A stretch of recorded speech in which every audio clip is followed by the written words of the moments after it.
today we got started on a lovely little maned wolf and giant anteater cross-species habitat. So welcome everyone to Sonora Springs Zoo. Well, hello everyone, and welcome back to Sonora Springs Zoo. Hope you guys are all having the most wonderful days. If you guys are new here, welcome. This is Sonora Springs Zoo. This is my little kind of southwestern zoo. It's kind of nestled in between Arizona and California because I'm very indecisive, but I still wanted to kind of secure the vibe of those areas, and I really wanted to build a desert zoo. I was super inspired by Caesar Creates and all the beautiful work that he does, so I was like, okay, listen, I kind of want to give my own spin on this, and I'm very excited to present my beautiful maned wolf and giant anteater habitat. So before we get into the mixed species part of things, I want to show off what I'm doing right here. I'm actually making a custom wall using these handy dandy little faux rock pieces that we got in the European DLC update. Super happy that we have these. I really didn't use them too much before, but now that I'm kind of a lot more confident and working a lot more with smaller pieces and stuff like that, I was super excited to finally be able to use these and kind of just use them to my advantage. So I'm doing a custom rock wall right over here. I'm realizing I never actually saved a working copy of that, so I'm kind of ashamed of myself. But I'll try and get this on the workshop for you guys soon enough. In case if you guys do want to build kind of like Sonora Springs Zoo, the workshop link in the description down below has a link to all the fences and all the wonderful pieces I use in this zoo. I kind of made everything beforehand before we did get the Grasslands DLC, and yeah, it just worked out pretty good. So what my main inspiration is coming from a beautiful little zoo called Stone Zoo. It's located up in Stoneham, Massachusetts, and it is just a beautiful little place. But what I'm mainly drawing inspiration from is actually their jaguar habitat. They don't have maned wolves or giant anteaters, but instead they have this lovely little jaguar kind of area where it's kind of like an old defunct southwestern town.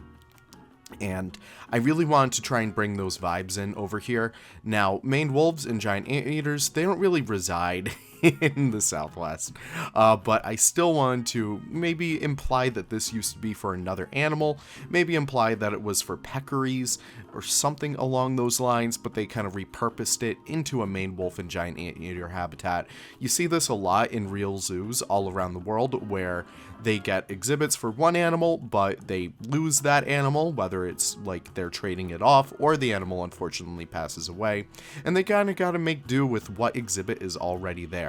A lot of the times you'll see this with what can we use, for example, elephant yards, where they would throw in, I would say, let's just say rhinos, or something else along the lines of peccaries are being used for maned wolf habitats in my case. So what I'm doing back over here is actually working on the retaining wall for the maned wolves and giant anteaters. Maned wolves are very tall. And they could probably jump very high. So I'm actually doing what is called a climb-proof barrier up here. Hot wire is what it's commonly called in the zoo industry.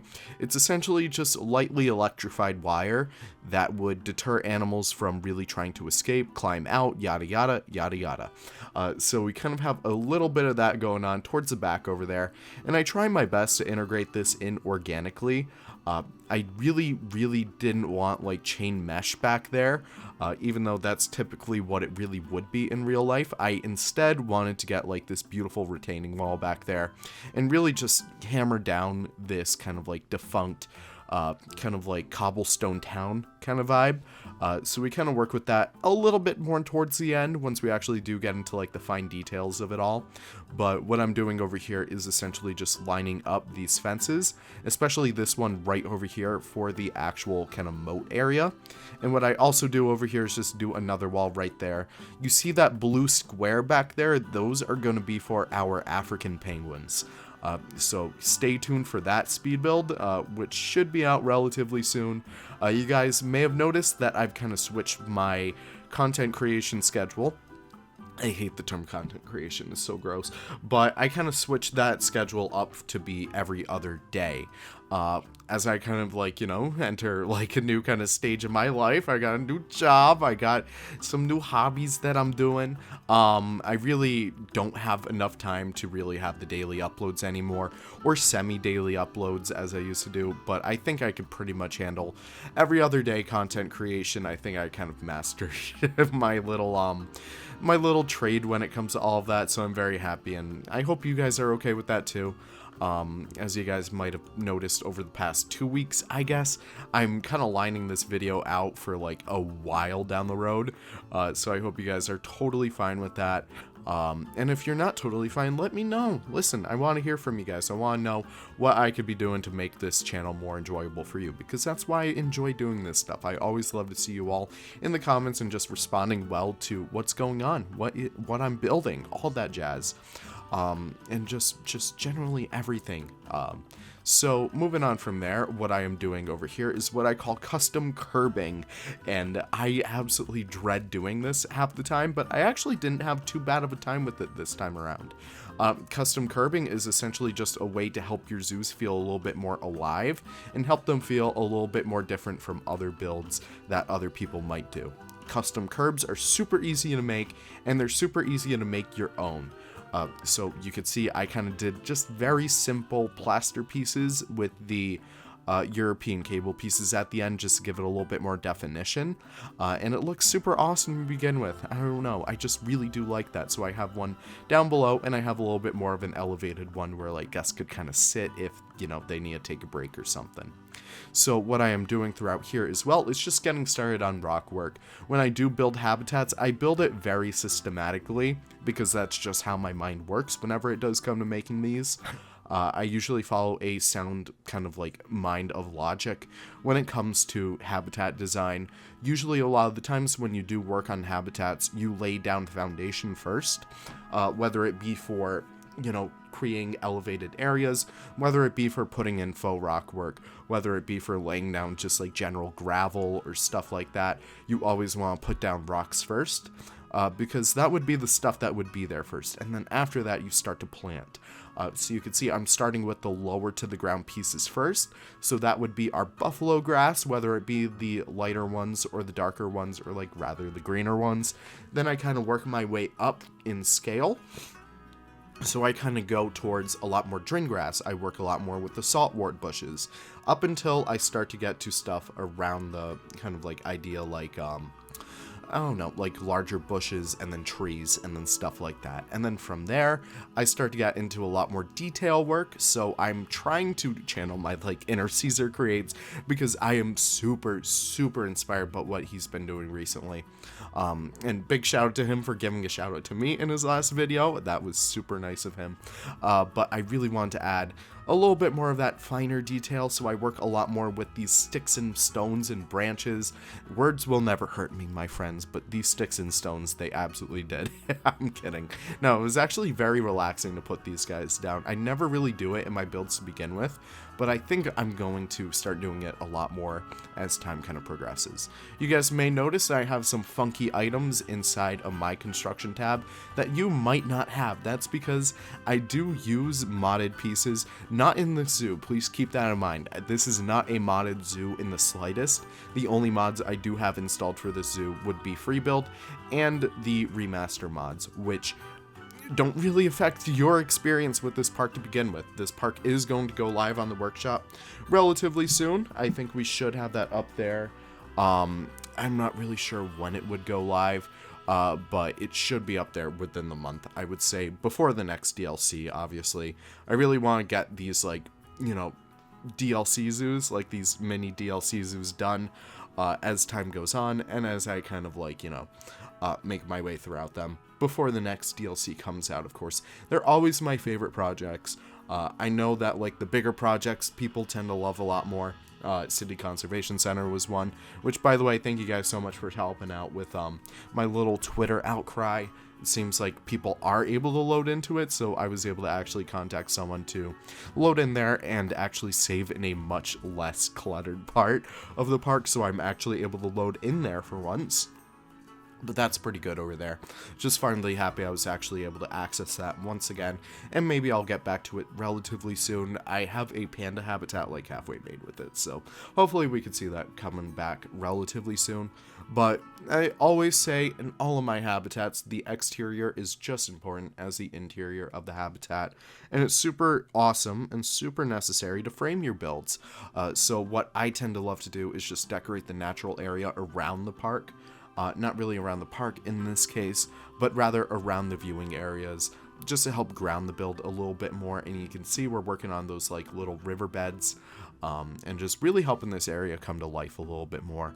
Also using the top, or rather the bottom of these stalactites to create a little bit more diversification in terms of the habitat, just make it feel a little bit more alive, as well as throwing down some enrichment items. So I'm kind of playing with those a little bit, just to help them feel a little bit more alive. Also throwing those termite mounds down there for the Anteater. I can't remember if they can use it or not. I forget if it's the Anteater or the Aardvark that can actually use the termite mounds. Let me know in the comments down below, because I know one of them has it in like their Zoopedia or whatever, but they can't use it, which is like the stupidest thing. They don't have an animation for it.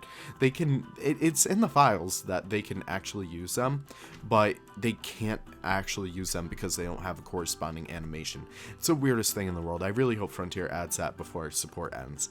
But you can see I'm utilizing these beautiful shift gates, not shift gates, but kind of guillotine doors. For both our main wolves and our giant anteater, they would have separate holding spaces because they both have very unique needs. The main wolf gets a little bit of a taller one over here, so I kind of work with the kind of piece as it stands over there, kind of editing it to be my own. I believe the shift gate is by Masani, but I could be wrong. But I'm kind of working with that over there and going throughout there and just adding the rest of the terrain paints, just making it feel a little bit more lively, feeling like a little bit more organic. And I'm finally coming in here and editing those very same fences that I worked very hard to create in the first place. So I'm kind of deleting pieces off of them, which is kind of ironic since I kind of built those all by hand.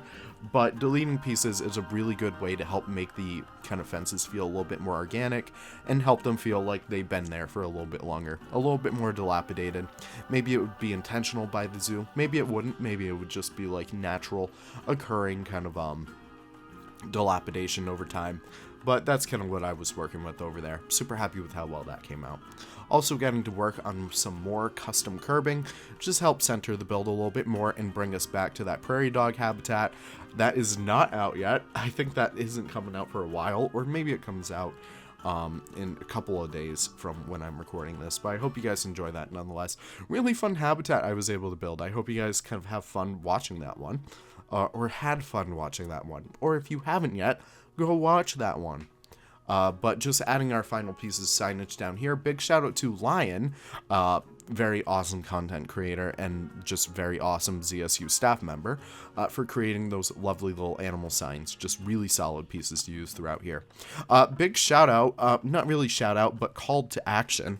Would you guys want me to do custom billboards for this zoo? Would that be cool? I don't really care either way. I feel like it would be fun to make that, but also I'm not sure if you guys would want to watch me making that kind of stuff.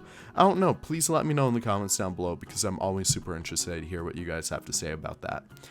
But yeah, going throughout here and just adding the rest of the smaller details to this park, over towards that water area. Again, I'm not sure if I'll put anything out there on those islands.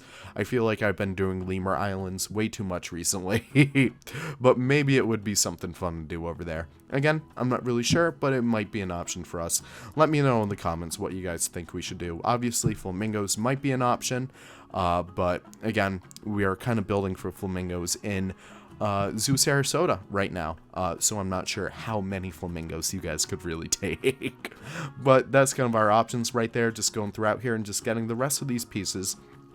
I wanted the South America sign over there by Lion too, because I kind of like picked those pieces out and I was like, why the hell am I not using them so far? And also these beautiful animal signs. So we are finally in the cinematics, and I want to thank you all for stopping by in the first place. You guys are always just so wonderful, wonderful to have on the channel. Thank you guys so much for tuning in to begin with. Super happy with the retention recently on the channel. You guys are always the best, especially with like the recent reactions to the last series and stuff. You guys seem to really enjoy that stuff, so it makes me super happy because of that. But still, Sonora Springs is still continuing, and it will continue until we're done with it. So thank you guys so much for watching. I hope you guys enjoyed the cinematics and these really cool animations of the main world. Super awesome animal to begin with. Super happy that we were able to get these guys in game. But I'll leave you guys there. Thank you guys so much for watching. Really do appreciate the support, and I can't wait to see you all in the next episode. Take care and have the most wonderful of wonderful days. Goodbye now.